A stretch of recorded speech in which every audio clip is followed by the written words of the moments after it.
I'm Francesca. Hi, I'm Daniele.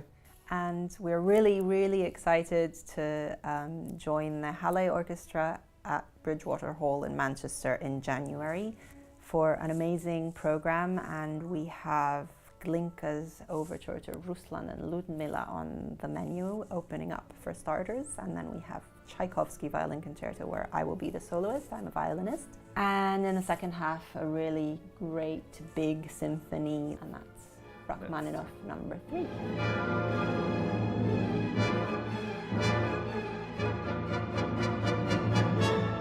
This concerto, I think there is not one violinist who isn't in love with it, who hasn't practiced it a lot growing up, and I got to perform it for the first time actually really quite young. I think I was 16, and I've never stopped since, and it's one of the big columns of my repertoire. Tchaikovsky, we actually also performed it together. When we met, actually, I asked Daniele to accompany me. He was very well known for his great sight reading, and so I had an audition with Beethoven Concerto, and I just walked up to him and I said, "Hey, you, they tell me you're a good pianist. Can you play with me, please?" And so that's how it started 14 years ago. 14 years ago, That makes yes. us feel old, but actually we were just quite young at the time. Yeah.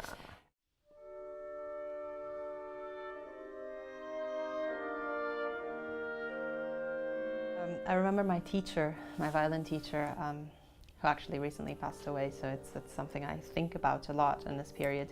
He used to tell me that you couldn't play the canzonetta from Tchaikovsky's Violin Concerto without, I don't think one should think of images really when you're playing specific images, because music is something more than that, but you have to know the kind of background, and not only historical background, but the poetic background. And he used to tell me I had to think about Natasha observing the moon in War and Peace by Tolstoy. And I think for that piece, for the canzonetta, it's true, there's this contemplative sweetness, and it's a real breath between the first and the final movement.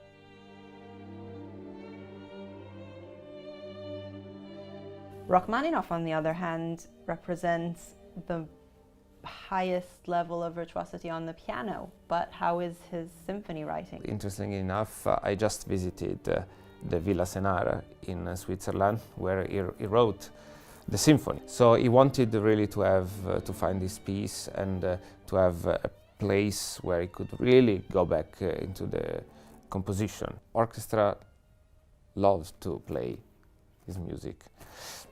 It's rich. Every section in the orchestra has its own, can find their own glory now at the end of the concert. I think in terms of symphonic composer, he might be one of the most underrated.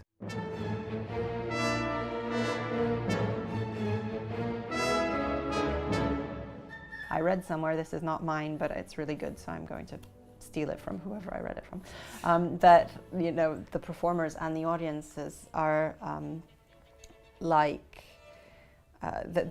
are giving the direction to the music, which is like a river. So you need both sides to keep the river flowing in the right direction. One of the best things about live music is that anyone who's there, us on stage or whoever's listening, is actively transforming the experience.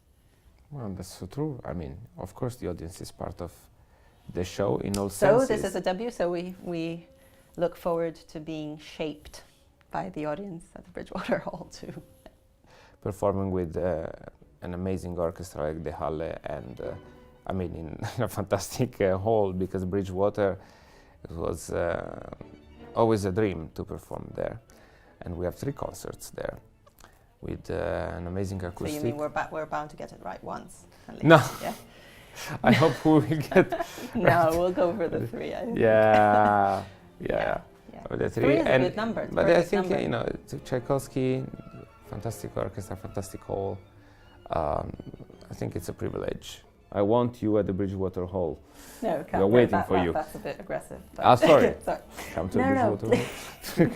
please join us. And I think if you already love music, you know what we're talking about. If you don't, if you have never been to a classical music concert, I think this is the right program. And clearly, I love working with you, make Thank music together, of course. Cameras on. Yes.